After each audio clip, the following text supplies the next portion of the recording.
Selamat berjumpa kembali dalam layanan audio Sahabat Perjalanan. Hari ini adalah hari Selasa 16 Mei 2023. Tema renungan saat teduh kita dengan judul Tempat Teraman dan Ternyaman. Yohanes 14 ayat 1 sampai ke 3. Mari kita berdoa terlebih dahulu. Bapa yang di dalam surga, kami ingin belajar kebenaran firman Allah, kami ingin hidup di dalam kebenaran firman Allah, dan kami mau mensyukuri memiliki tempat yang teraman dan ternyaman di rumah Bapa yang di surga. Dalam nama Tuhan Yesus kami berdoa. Amin. Shalom sahabat seperjalanan, Yohanes 14 ayat 1 sampai dengan ke-3. Janganlah gelisah hatimu, percayalah kepada Allah, percayalah juga kepada aku.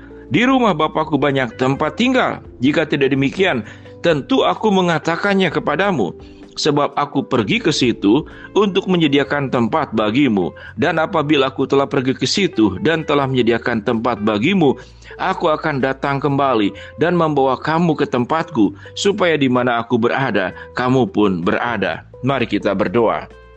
Bapa dalam surga, terima kasih untuk sebuah totalitas yang sudah Tuhan berikan kepada setiap kami masing-masing. Dan ajar kami, hidup kami pun juga mengalami sebuah totalitas yang terbaik. Dalam nama Tuhan Yesus kami berdoa. Amin. Shalom sahabat seperjalanan, tempat teraman dan ternyaman. Mari kita belajar tentang rumah sebelum kita berbicara tentang rumah Bapa yang di surga. Bukankah setiap kita masing-masing berharap dan berjuang untuk punya rumah pribadi? Khususnya bagi pasangan-pasangan muda yang sudah baru saja menikah.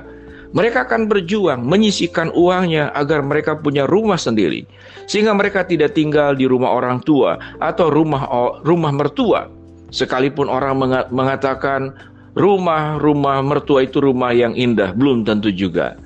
Ya, rumah indah selama manusia berkumpul, ada konflik, ada ego, maka rumah seringkali bisa lagi bukan menjadi tempat yang aman, nyaman, bukan indah. Tapi di sanalah terjadi banyak peperangan-peperangan yang saling menyakitkan dan berdarah-darah di dalam rumah tangga. Tempat yang ternyaman dan teraman, perjuangan mendapatkan rumah. Setiap kita menginginkannya. Demikian juga khususnya kepada gereja-gereja. Biasanya para pendeta yang akan pensiun atau emeritus, itu sudah diberikan tabungan.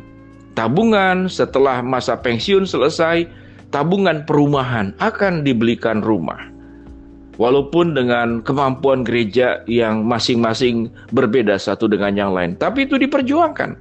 Agar di masa tuanya, di masa lansianya, dia ada tempat tinggal. Dia mengalami ketenangan karena tempat yang menjadi miliknya sendiri. Itu adalah rumah. Sahabat seperjalanan yang dikasihi Tuhan, hidup kita itu sangat bergantung, kita membutuhkan tempat tinggal. Tempat tinggal, rumah yang dipagari, yang ada penerang, tersedia makanan, ada air, tersedia obat-obatan. Kita memiliki pendingin udara tatkala kepanasan. Kita juga memiliki penghangat udara, khususnya mereka yang hidup di 4 musim. Pada saat menghadapi musim dingin yang sangat luar biasa, di daerah-daerah tertentu musim dingin bisa mencapai minus sekian derajat ke bawah yang sangat ekstrim luar biasa.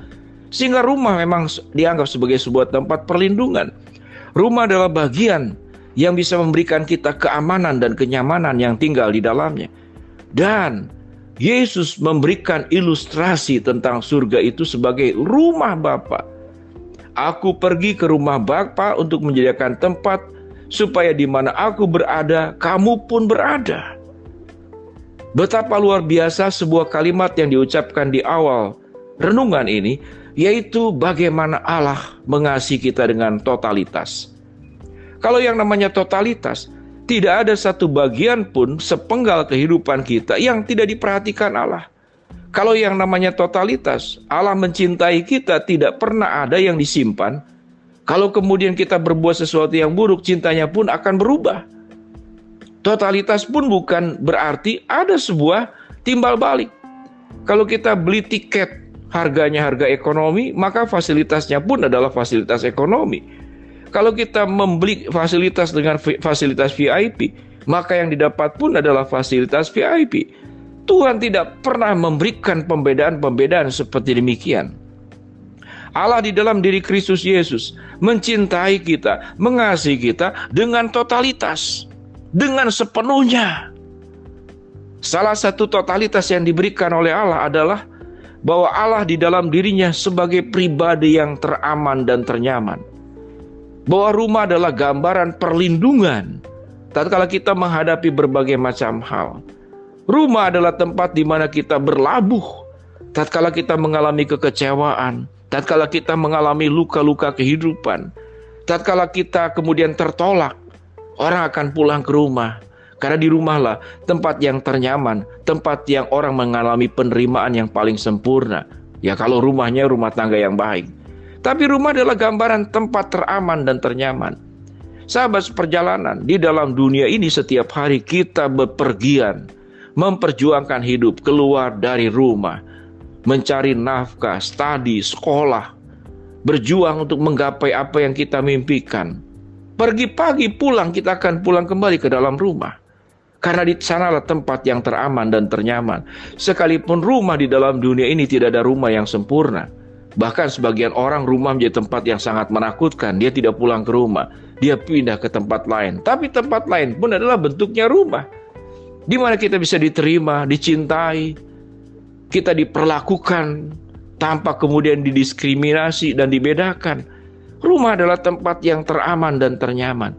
Dan Allah, selama kita hidup di dalam dunia, sampai kita matinya nanti, Tuhan menyediakan tempat yang teraman dan ternyaman di dalam dirinya. Sehingga kalau kita belajar dari kebenaran firman Allah dalam kitab Mazmur, dikatakan Tuhan adalah kota benteng yang teguh. Tuhan akan memberikan damai sejahtera. Tuhan akan memberikan kelegaan. Tuhan itu seperti sepasang sayap induk ayam yang melindungi anak-anaknya, yang terlindungi dari sayap kiri dan kanannya. Kalau anak ayamnya ada 6, 3 di kiri, 3 di kanan, terlindung.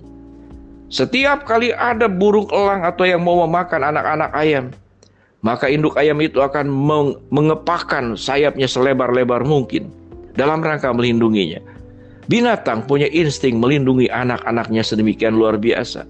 Apalagi Tuhan. Tuhan itu akan melindungi kita, memberikan keamanan, memberikan kenyamanan. Selalu ada jawaban di dalam setiap persoalan hidup yang kita hadapi. Dengan demikian apa yang kita harus lakukan, sahabat seperjalanan? Maukah kita terbiasa dalam hidup yang berat ini? Kita senantiasa terus-menerus datang ke tempat yang aman, ke tempat teraman dan ke tempat yang ternyaman, yaitu Allah di dalam diri Kristus Yesus. Caranya bagaimana? Kita banyak berdoa, kita banyak bersekutu, kita akan membangun sebuah relasi yang intim dengan Tuhan setiap hari. Sehingga kita mengalami kekuatan-kekuatan, mengalami pemulihan-pemulihan, mendapatkan jawaban-jawaban di atas pertanyaan-pertanyaan kehidupan yang kita alami. Peristiwa-peristiwa buruk yang kita alami, yang kita tidak mengerti, kita akan mendapatkan jawabannya. Kita akan mendapatkan solusinya untuk semua persoalan hidup yang kita hadapi. Dan Tuhan menyediakan tempat yang teraman dan ternyaman, tidak hanya di dalam dunia ini, tetapi juga di surga sana. Jangan gelisah hatimu, percayalah kepada Allah, percayalah juga kepada aku. Di rumah Bapakku banyak tempat tinggal. Jika tidak demikian, tentu aku mengatakannya kepadamu, sebab aku pergi ke situ untuk menyediakan tempat bagimu. Mari kita berdoa. Bapa dalam surga, terima kasih di dalam pribadi Kristus Yesus, Engkau adalah pribadi tempat teraman dan ternyaman buat kehidupan kami. Hamba-Mu berdoa buat sahabat seperjalanan yang sedang sakit, Tuhan jamah sembuhkan. Sahabat seperjalanan yang sedang menghadapi masalah, Tuhan bukakan jalan. Sahabat seperjalanan yang sedang berdoa, mengharapkan sesuatu dari Engkau Tuhan, Tuhan kabulkan dengan cara dan waktunya Tuhan.